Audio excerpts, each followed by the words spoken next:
So, welcome to our 100th episode of this series.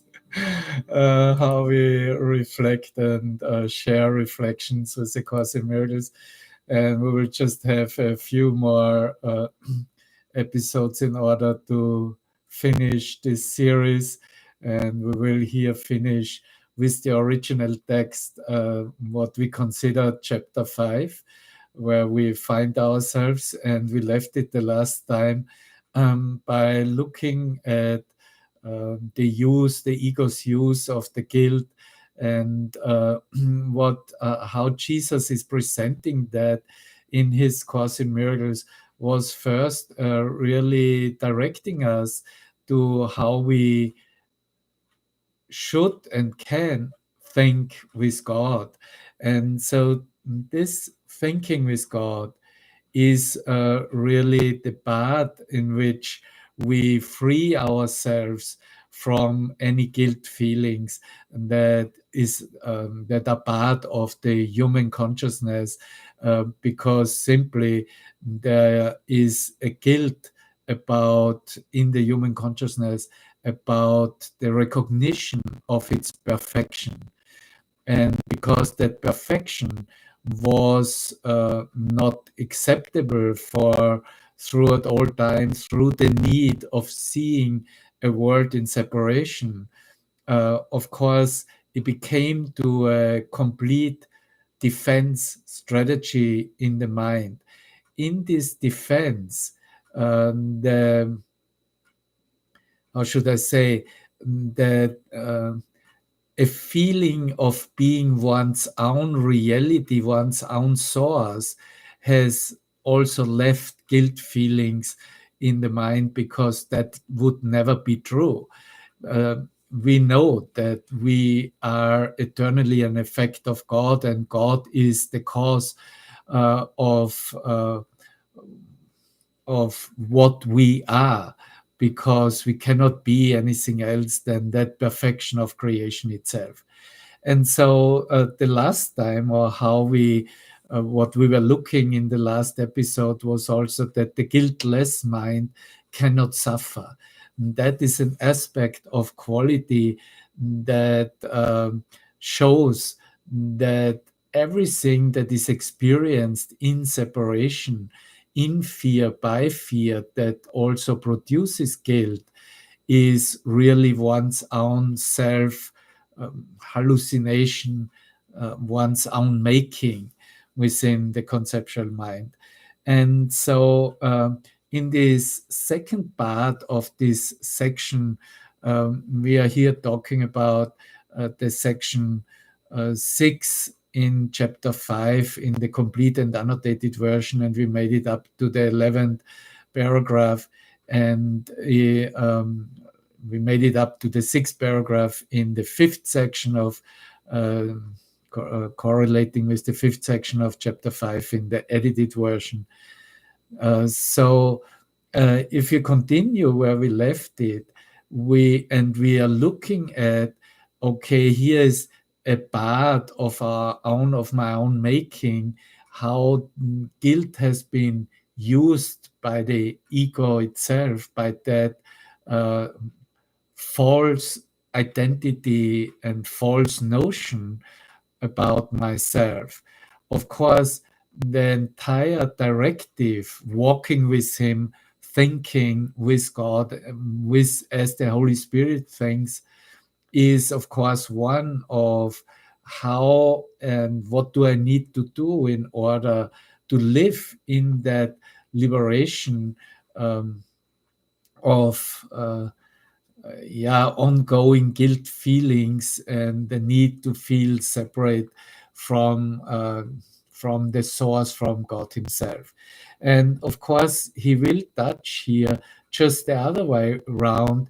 He will talk in the next paragraphs about the continuing decision within the ego mind of for the use or for a need for guilt feelings.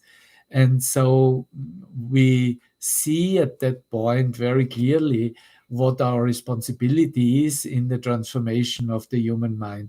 And it starts, of course, with developing a willingness so that a new choice, a clear decision can be made, which is a decision for the guiltless mind, for guiltlessness itself. That is the last judgment of God for his son, as we practiced it in the second part of the workbook. It is the judgment of perfection. It is the judgment that you are sin. There is no sin. You are free of sin.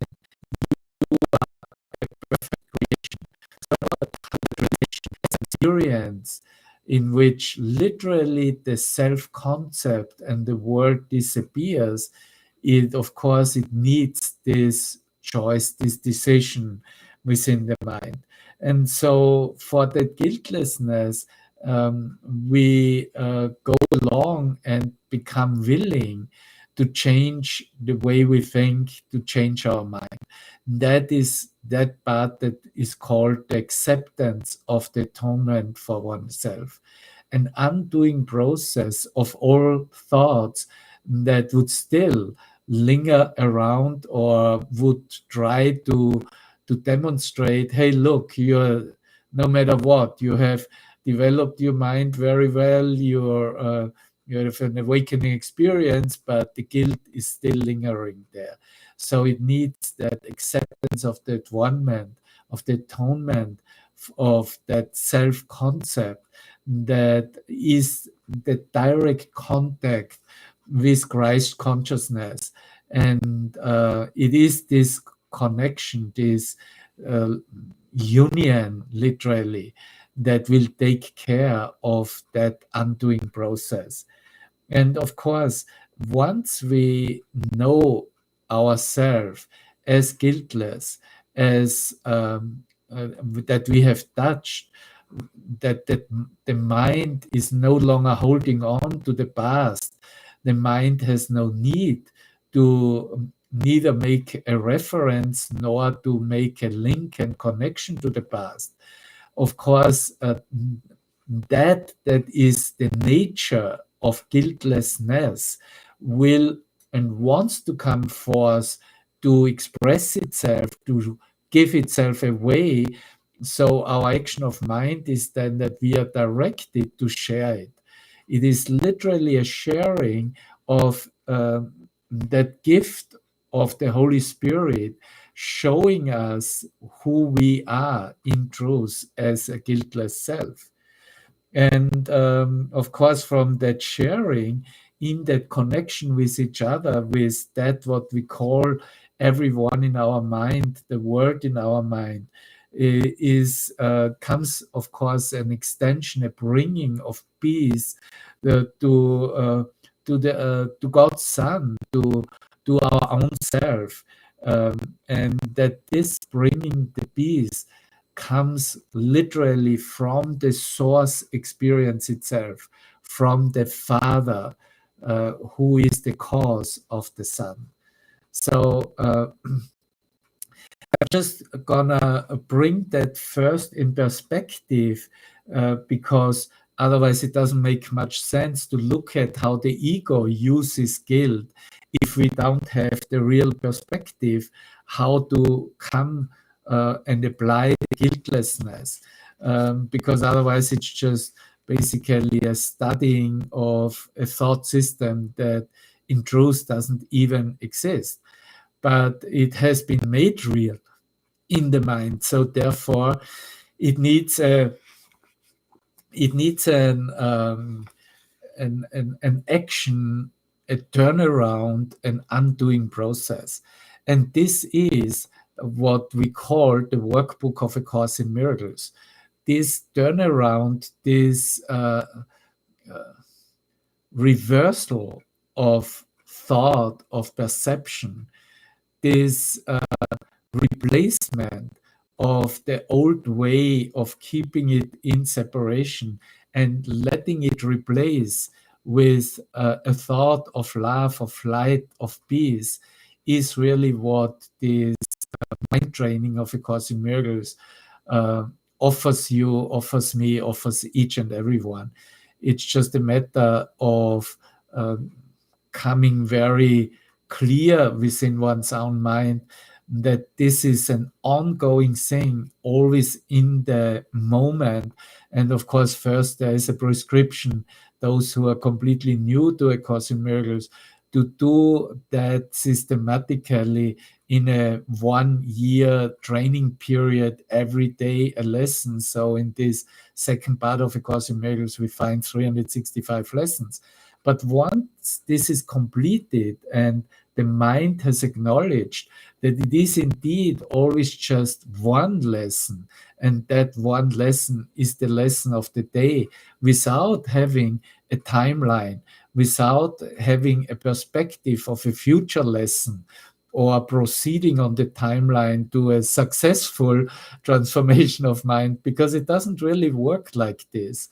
It leads us to revelatory thought. It leads us to an experience of oneness, of holiness, and it leads us to a conscious contact with God, to that source of ourself.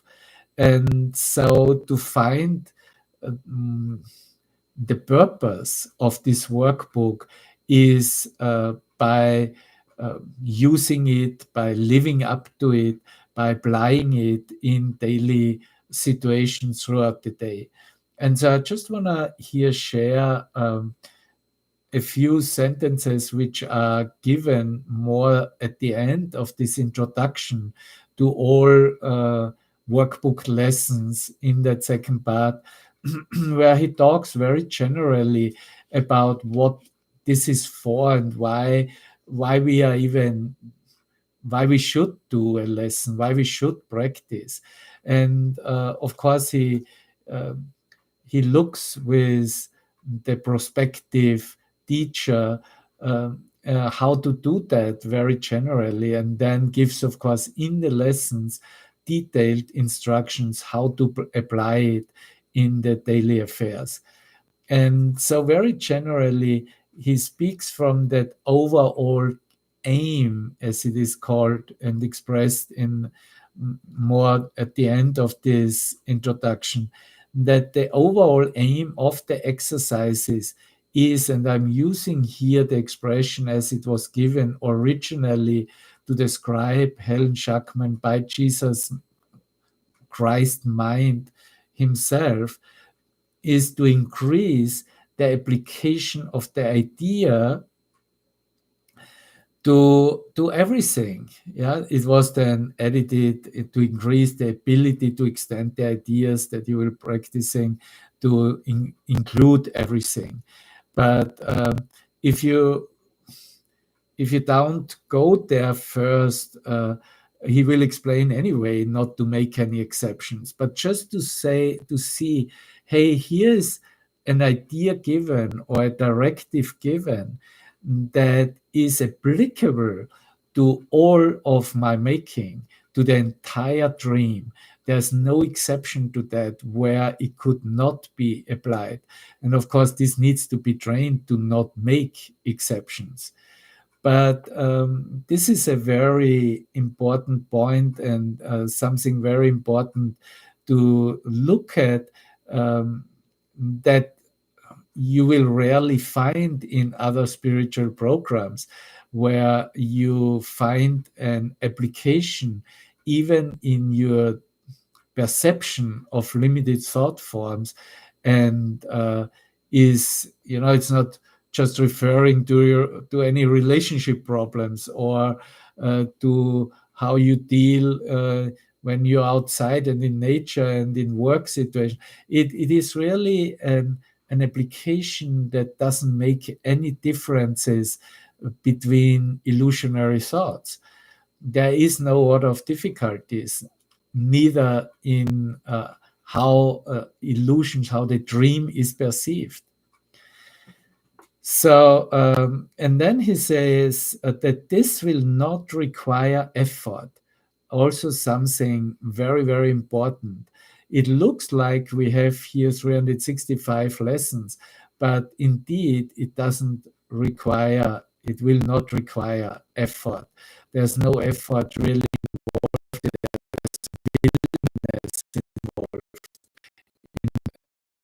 Some of the ideas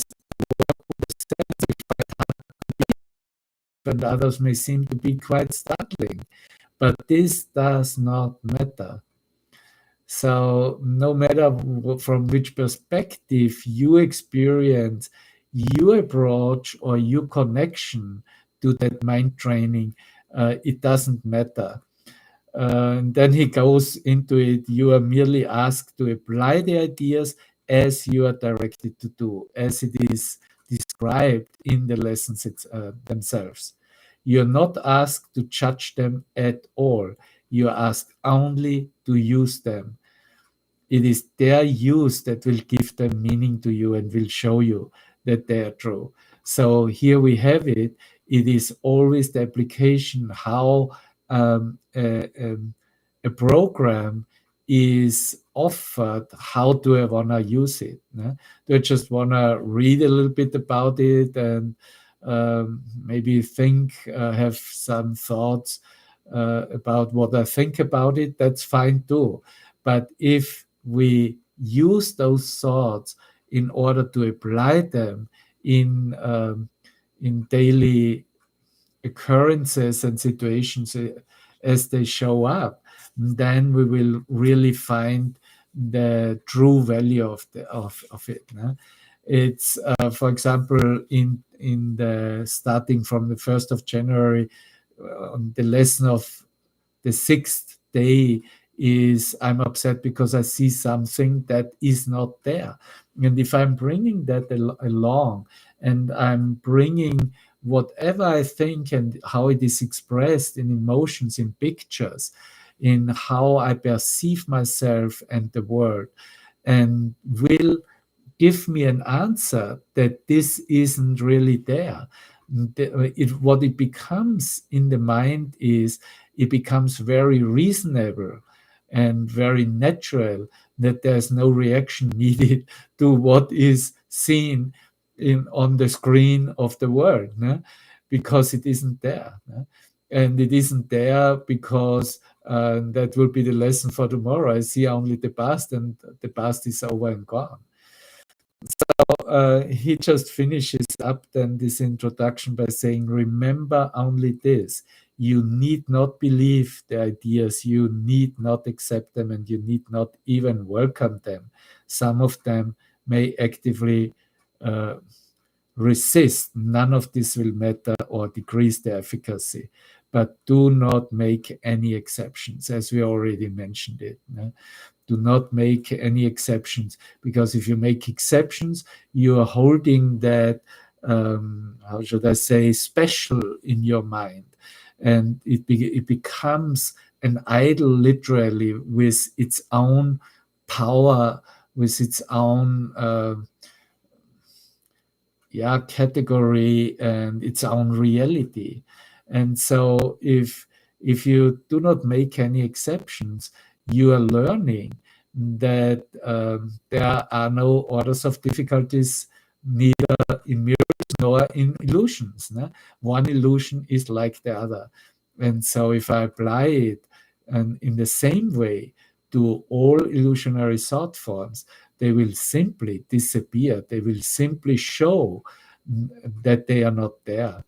So this just to make here an excursion into how we come to a guiltlessness, an experience of guiltlessness, and so overcoming the use of the ego for guilt. Because if the mind stays guilty, then of course it can justify death, it can justify separation, it can justify the body identity, it can justify that there is no reality and no true source, as God is there. All justification comes from this separation thought. So where we left it the last time was that the ego and the Holy Spirit are the only choices which are open to you. And of course, you're taking these choices and making decisions. God created one, that is the Holy Spirit. And so you cannot eradicate it. But you made the other. You made the ego and the ego's offerings. And so you can eradicate it. You can change that. There we are, right in that offer of a change of mind and being successful, seeing, perceiving, and recognizing everything in a new way. Only what God creates is irreversible and unchangeable. Now, here we continue. Here we left it last time. What you have made can always be changed. What I have made can always be changed, because when you do not think like God, you have not really thought at all. And the lesson to that is then 45, God is the mind with which I think. And if I do not think with God, I do not think at all. Delusional ideas are not thought, but you can think that you believe in them. You can stay in that conviction that your delusions or your delusional ideas about yourself and everyone and everything is still real or has effects, and therefore you experience yourself in this cause and effect relationship that is seemingly going on by the ego's use of time. But in truth, you can only think that you believe in them, and that's all there is. You cannot make it real. But you are wrong. The function of thought comes from God and is in God. As part of his thought, you cannot think apart from him. And of course, that thinking or that idea of thinking apart of him is the same as the idea of seeing apart of him. Now, God is my source.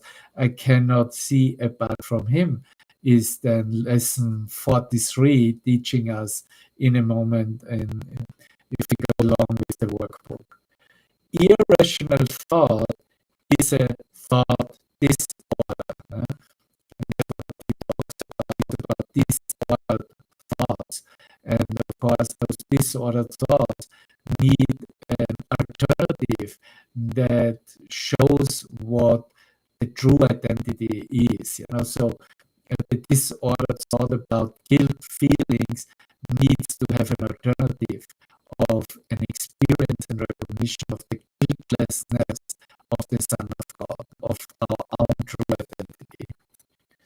God himself orders your thought because your thought was created by him. Guilt feelings are always a sign that you do not know this.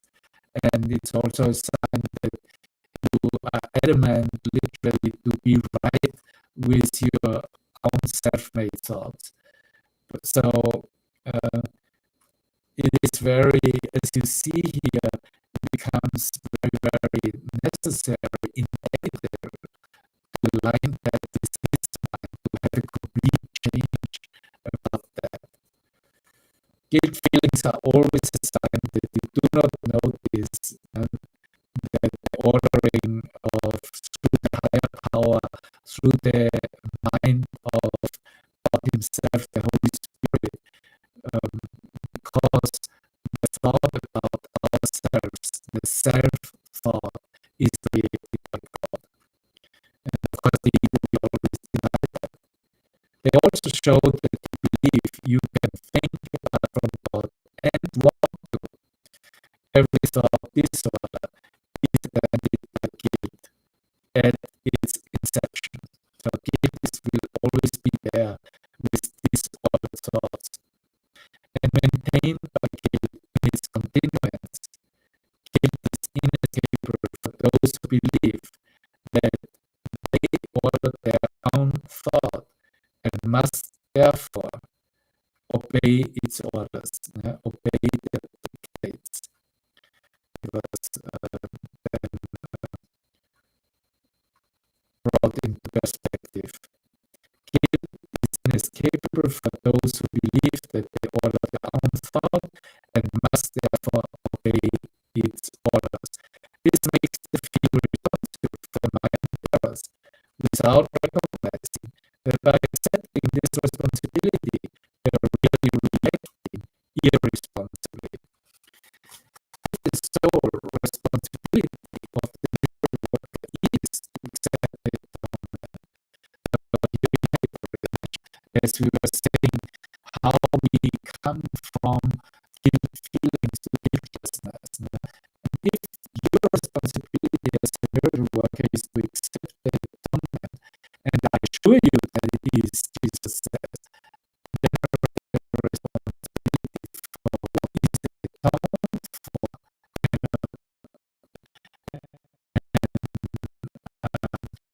where it goes wrong in the guiltlessness, that guiltlessness.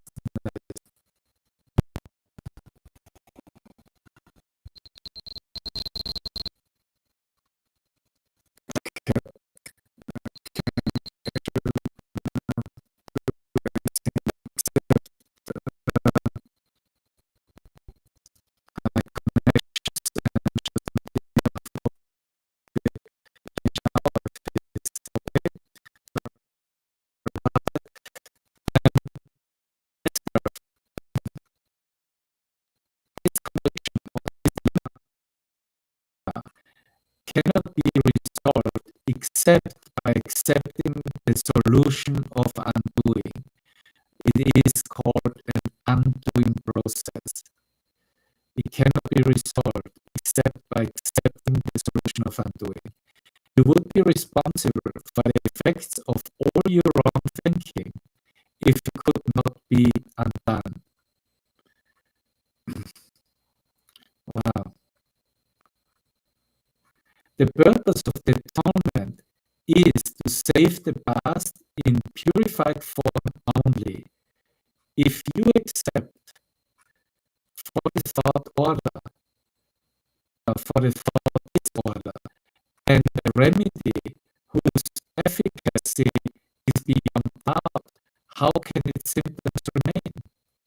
You have reason to question the validity of symptom cure, but no one believes that the symptoms can remain if the underlying cause is removed. So,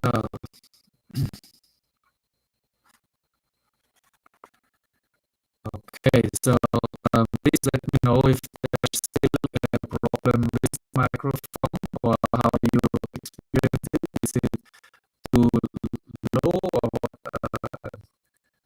just to get the perspective? I'm not able to change anything right now anyway, since still a problem, huh?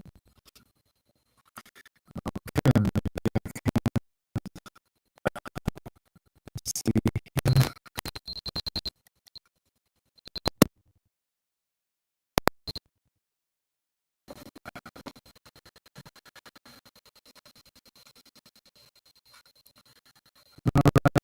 Just play a little music and see if I can do something about it.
So, okay, thank you very much. Probably now we have no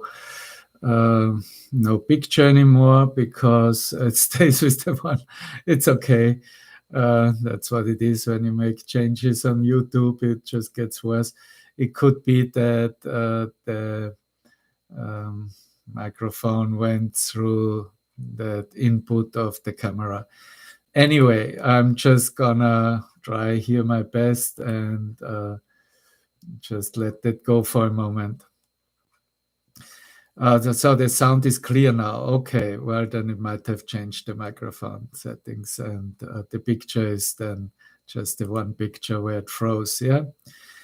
So from here now, we come to, so if the underlying cause is removed, he talks about, and this might already be the indication what we were talking about of this continuing decision to remain separated, what comes from the ego. And in the original version, he would say the continuing wish, the will, continuing will to remain separated is the only possible reason for continuing guilt feelings. We have said this before, but we didn't emphasize the destructive results of this decision at that time. Any decision of the mind will affect both behavior and experience. And what you will, you expect. So there's basically again the willpower or the power of how we experience will and is here made emphasis. Did not emphasize that. So we have said this before, but we did not emphasize the destructive results of the decision at any time. Any decision of the mind will affect both behavior and experience. And what you will, you expect. This is not delusional. Your mind does create your future and can turn it back to full creation at any minute if it accepts the atonement first. So here's a very important expression that your mind does create and makes up, let's say, is better expressed, makes up your future and can turn it back to full creation at any minute if it accepts the atonement first. So that acceptance of the undoing process is really the point where the entire change happens.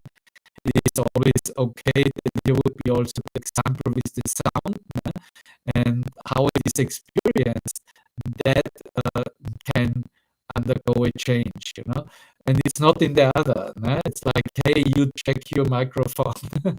It would be actually always just for my own perception. What I perceive, I take on that responsibility and allow the change that occurs. but eventually the change is really one of a change of the thought itself. And when the mind is really free, it doesn't if a lingering, ongoing perceptual image is still there or not. So there comes a complete new freedom that freedom that shows up and is experienced as no matter what I see in the world, it is just perfectly working because I have the power to think with God. And this thinking with Him gives me the experience of guiltlessness and the experience of my true identity. It will also turn back to full creation the instant it has done so. Having given up its thought disorder, the proper ordering of thought becomes quite apparent. So that proper ordering of thought, that is really what we're talking about. What comes through the miracles, through the invitation of the miracles, through the invitation and giving space to the Holy Spirit. So this is to sum it up again what we were looking at in this section of chapter 5 is really the emphasis on our power of decision, in which we no longer need to hold on to a meaning from the past that is still projected on a timeline and brings forth the same future or a miserable future, but really a change of, okay, I'm making that decision to think with Him, and I'm letting go of my assertion what would be to happen out there. If you let go that assertion what should change now in the audio quality, then you have peace. Then you have not made a continuing decision with the ego, but really have gone along with that decision or with the Holy Spirit of ordering the thought in a new way. And this is really what I wanted to share with you today. And we have finished up this one section of the ego's use of guilt. And you have got some examples that you can apply and use in the change of making a decision for the acceptance of the atonement, and therefore everything works just perfectly well. And we can just say for today, have a wonderful day, a wonderful evening, a wonderful night, wherever you are, and just let it completely go through you in your alignment with Him, and everything is just perfect as it is. So thank you so much for being here, and I will here share the song that has been composed for the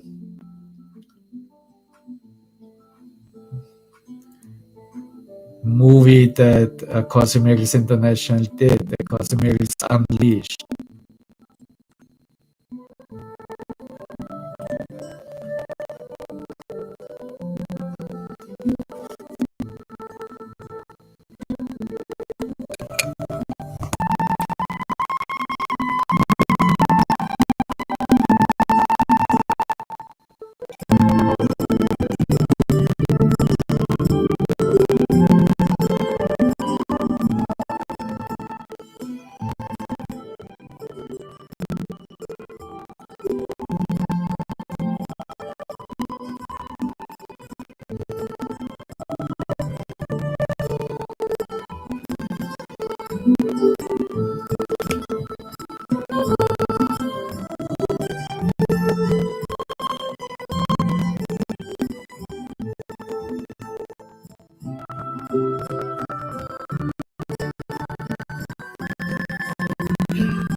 you.